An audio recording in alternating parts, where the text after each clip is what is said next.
ശബരിമല തീർത്ഥാടകർക്ക് ഇടത്താവളമൊരുക്കി അഖില ഭാരത അയ്യപ്പ സേവാ സംഘം ചിറ്റൂർ യൂണിയൻ.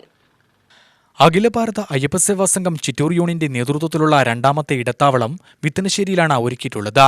ശബരിമല തീർത്ഥാടകർക്ക് വിശ്രമിക്കാനും ഭക്ഷണത്തിനുമുള്ള സൗകര്യങ്ങളോടെയാണ് ഇടത്താവളം സജ്ജമാക്കിയിട്ടുള്ളത്. കാലത്തും ഉച്ചയ്ക്കും ഭക്തർക്ക് ഇവിടെ ഭക്ഷണം നൽകും. പൂർണ്ണമായും ഹരിത പ്രോട്ടോകോൾ പാലിച്ചാണ് ഇടത്താവളം പ്രവർത്തിക്കുന്നതെന്ന് ഭാരവാഹികൾ പറഞ്ഞു.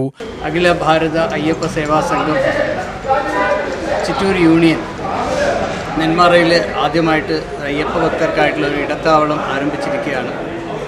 ഈ അഖില ഭാരത അയ്യപ്പ സേവാ സംഘം എന്ന ഈ മഹത്തായ പ്രസ്ഥാനം 78 വർഷങ്ങൾ പിന്നിട്ടിരിക്കുന്ന ഈ കാലഘട്ടത്തിൽ ശബരിമലയിലും ശബരിമലയുടെ പരിസര പ്രദേശങ്ങളിലും എത്തുന്ന അയ്യപ്പ ഭക്തർക്ക് ഭക്ഷണവും അവർക്ക് വേണ്ട ചികിത്സാ സൗകര്യങ്ങളും അതുപോലെ തന്നെ എവിടെയെങ്കിലും അയ്യപ്പനൊന്ന് കുഴഞ്ഞു വീണാൽ ആ അയ്യപ്പനെ എടുത്ത് അടുത്ത ആശുപത്രിയിൽ എത്തിക്കുന്ന ഉൾപ്പെടെയുള്ള കാര്യങ്ങൾ ചെയ്ത് സുത്യർഹമായ സേവനം അനുഷ്ഠിച്ചു വന്ന അയ്യപ്പ സേവാ സംഘം ഇപ്പോൾ ചെന്നൈ മുതൽ ശബരിമല വരെയുള്ള എല്ലാ സ്ഥലങ്ങളിലും അയ്യപ്പ ഭക്തർക്കായിട്ട് ഇടത്താവളങ്ങൾ ആരംഭിച്ചിരിക്കുകയാണ്.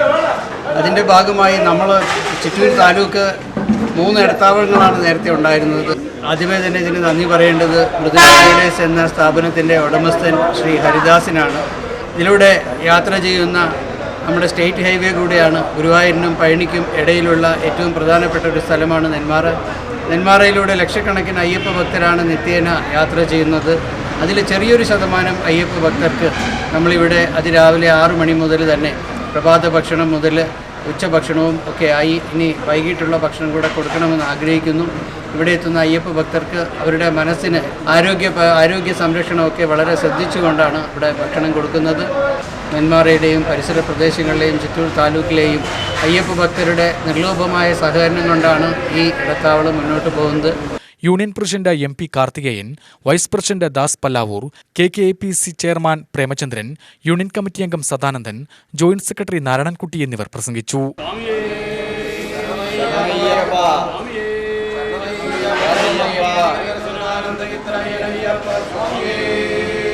ശരണമയ്യപ്പ